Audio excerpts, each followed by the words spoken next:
More coming your way next. WRRS Middleborough, Pittsfield, WVBF Middleborough, WDJM Framingham, WUML Lowell, WLLO Londonderry.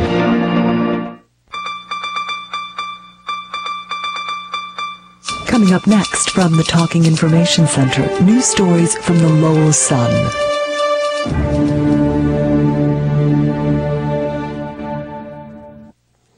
I'm Phil Drostic, and I'm happy to be here. And I'll read from the Lowell Sun.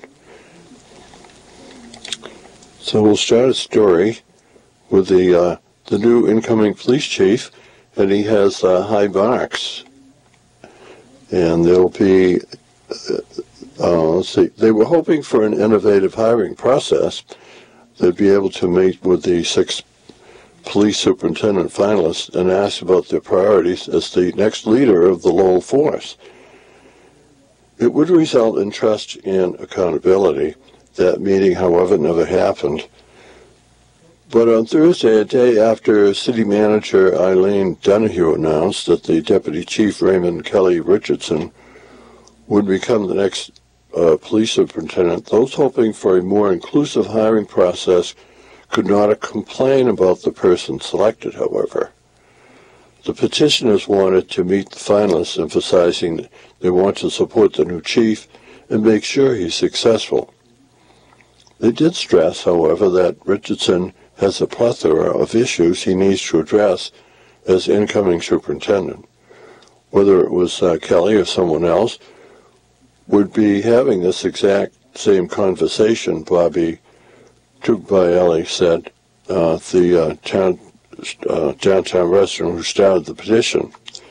It's critical that residents get the opportunity to have regular meetings with Richardson, working together to improve community policing as well as diverse and equitable representation at all levels within the Lowell Police Department, he said.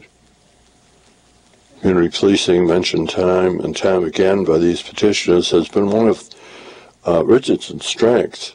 Neighborhood activists on Thursday praised the 31-year Lowell police veteran for his strong community ties. He knows his stuff and gets things done, said Anne Marie Page, president of the Centralville Neighborhood Action Group. When he was over here in Centralville, he got it done, and that's what I expect from my police department. He has the respect of his fellow officers, and I know he's going to do a great job, she added. Nancy Judge, chair of the Highlands Neighborhood Association, said Donahue made a great choice. Judge has known Richardson for quite some time, and she knows he'll make a positive impact. Her advice for the new chief: more involvement between police officers and young adults. I think that's where it all starts, Judge said, and if you make the younger generation feel comfortable talking with police, that will carry over into adulthood. Greg Croteau, UTEC's executive director, said the new chief has worked with UTEC's street workers and has built strong community partnerships, Croteau said. He's been deeply embedded in the community, he said, referring to Richardson. We're really looking forward to build off of that, and for him to adapt to different situations with new ideas. It takes a variety of approaches to best address public safety. Richardson said Wednesday that he intends to grow closer to the community and work to put a halt to the recent string of gun crimes and violence in the city. Silvana Pov, executive director of the Cambodian Mutual Assistance Association, said Richardson is a good choice. He has worked with the community for a long time and knows Lowell very well. We're ready to work with him, Pov said. It's about helping each other out to make sure the community is in good hands. Pov was one of the 150 people who signed the petition to meet the finalists. He said he's always been open to trying new things and considering new processes.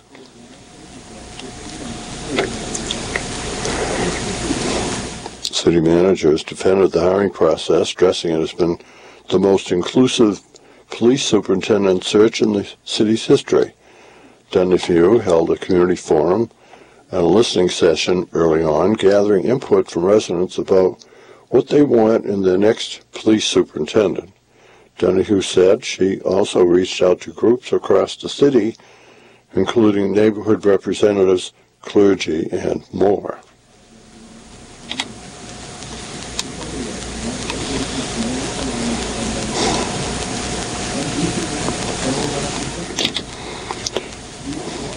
Tugbayeli on Thursday thanked Donahue for her commitment to community outreach, saying she has set a precedent that will serve the city and its residents well.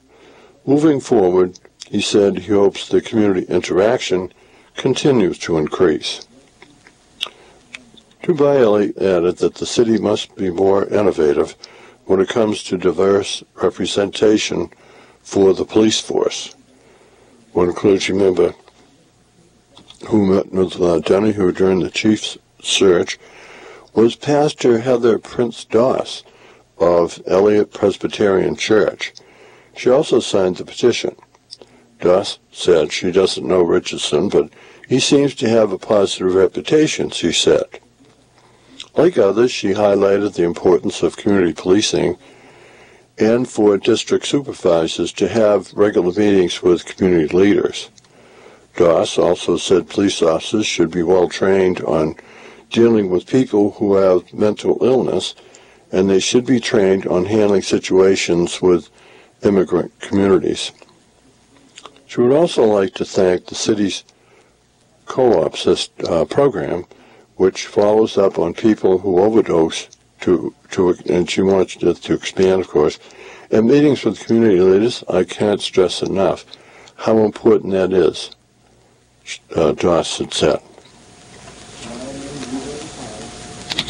This story is somewhat of a follow-up in a way. A Lowell man was arrested in a weekend shooting. Police arrested a 22-year-old Lowell man in connection with several gunshots fired in the Highlands neighborhood around 2 p.m. on Sunday, authorities said. A .38 caliber handgun was also allegedly seized from Jody Boykins, charged with several offenses, including attempted to commit assault battery by discharging a firearm and possession of a firearm without a license. We can't say until it's tested if it's the same gun that was used yesterday, said Acting Police Superintendent Jonathan Webb on Monday. But let's just say I wouldn't be surprised. Police responded to the area of Smith and Branch Streets shortly after 2 p.m. on Sunday for a call involving gunshots in that area. Witnesses told responders a Honda Civic allegedly fled the area towards Westwood Street following the gunshots, according to a Middlesex District Attorney's Office. Certain press releases said, and that was issued on Tuesday. An investigation determined a 20-year-old man was shot several times following an altercation with 2 other men. Old Police Captain Paul LaFeria said a few hours after the incident. No injuries were reported, as the 20-year-old man was not struck in the shooting, though 2 vehicles were, LaFeria said. The Middlesex District Attorney's Office revealed in Tuesday's release that Boykins saw the 20-year-old, who was known to him, entering a variety store on Branch Street and waited for him outside. A confrontation ensued with the 20-year-old victim repeatedly assaulted, the release states. The victim returned to his apartment before exiting and re-engaging with the defendant, the release continues, and it was then that the defendant allegedly fired 5 to 6 shots in the area of Smith and Branch Streets in Lowell. Video surveillance obtained by investigators showed Boykins fired shots within 10 feet of occupied dwellings, according to the district attorney's office. A traffic stop was made by police after Boykins was seen inside a vehicle Monday afternoon. The gun was discovered on Boykins' possession at that time. and he was arrested, according to police. Boykins was arraigned in Lowell District Court on Tuesday, and Judge John Coffey ordered Boykins held without bail pending a dangerousness hearing, which will be coming up on the 13th of this month.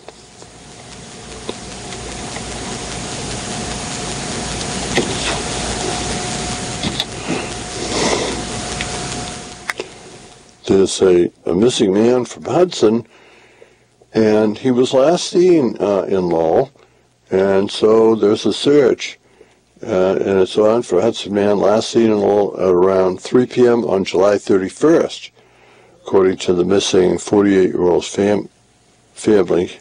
And Brian Provencher, who manages Provencher Insurance Agency in Lakeview Avenue in Lowell, he's a 6'1", weighs roughly 350 pounds, and has blue eyes and a shaved head.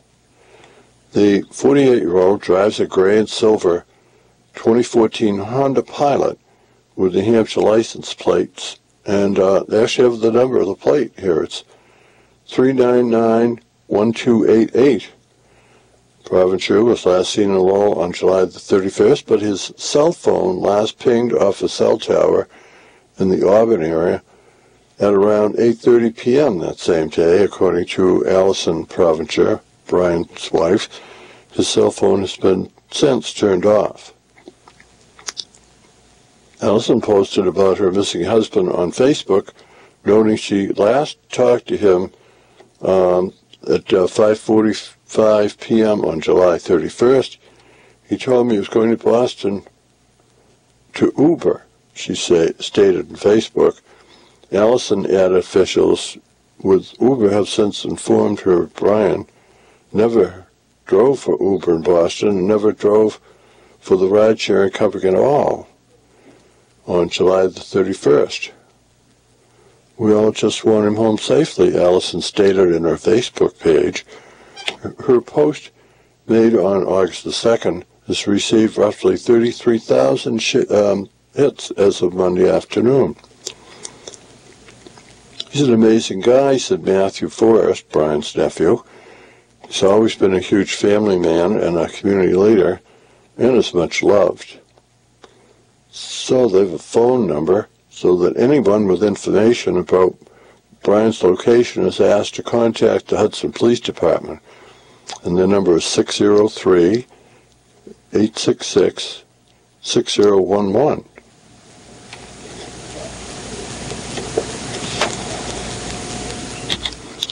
Well, the police department's right on the job here. They arrested a Lawrence man who was wanted by ICE.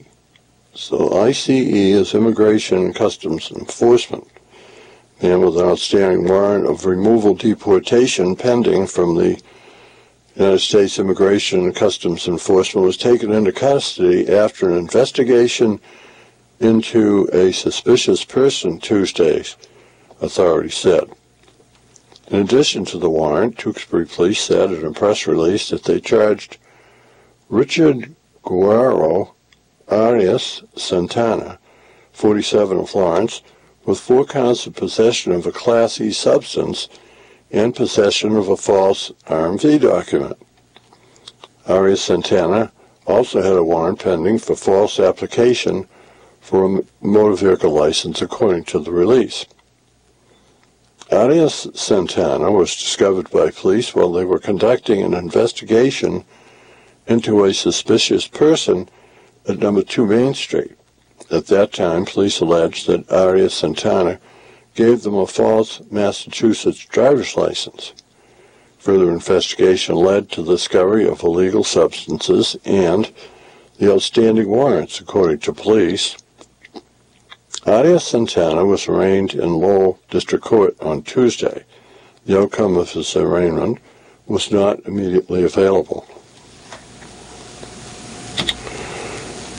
It's an interesting story from a local town, and a hospital worker was fired for using pot.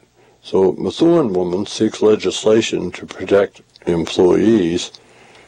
Bernadette Coughlin hopes she's the last person in Massachusetts to be fired for having a toke of pot at home after work hours. The 55-year-old former patient services manager at the Holy Family Hospital in Methuen visited the State House with her lawyer on Tuesday, hoping to drum up support for some type of legislation that will limit employers from keeping their employees away from marijuana when they're not on the job.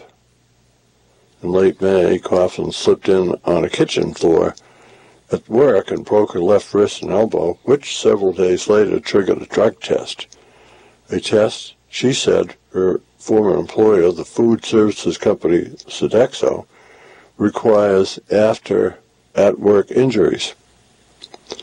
Coughlin's test was positive for marijuana, which is not surprising because the Methuen resident says she uses pot about maybe a couple of times a week. If it's a particularly stressful day, I have a vape pen that I use, Coughlin said. I'm not looking to be stoned. I'm just looking to relax, especially after she's had a stressful day at work. So Coughlin said she only uses marijuana in evenings, never at work, and she doesn't use illegal drugs.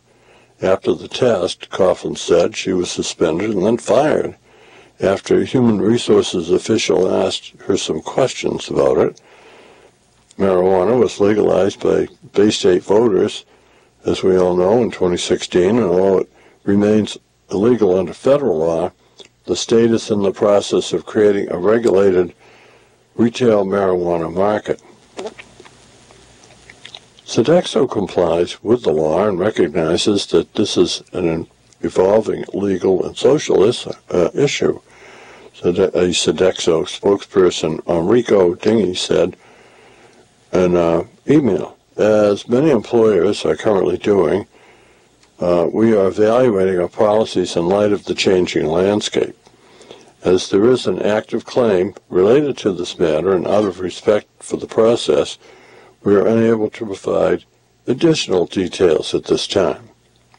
Coughlin, who is reviewing workers' compensation for her injury, is currently in arbitration with the company over the firing, according to lawyer David Haddis, who said a likely outcome of that would be compensation for Coughlin, although she would like to get her job back. I did love my job, Coughlin said. The state's marijuana laws specify that it shall not require an employer to permit or accommodate conduct otherwise allowed by this chapter in the workplace, and shall not affect the authority of the employers to enact and enforce workplace policies restricting the consumption of marijuana by employees. Hannah said the key phrase there is in the workplace, and while companies are free to ban marijuana use on the job,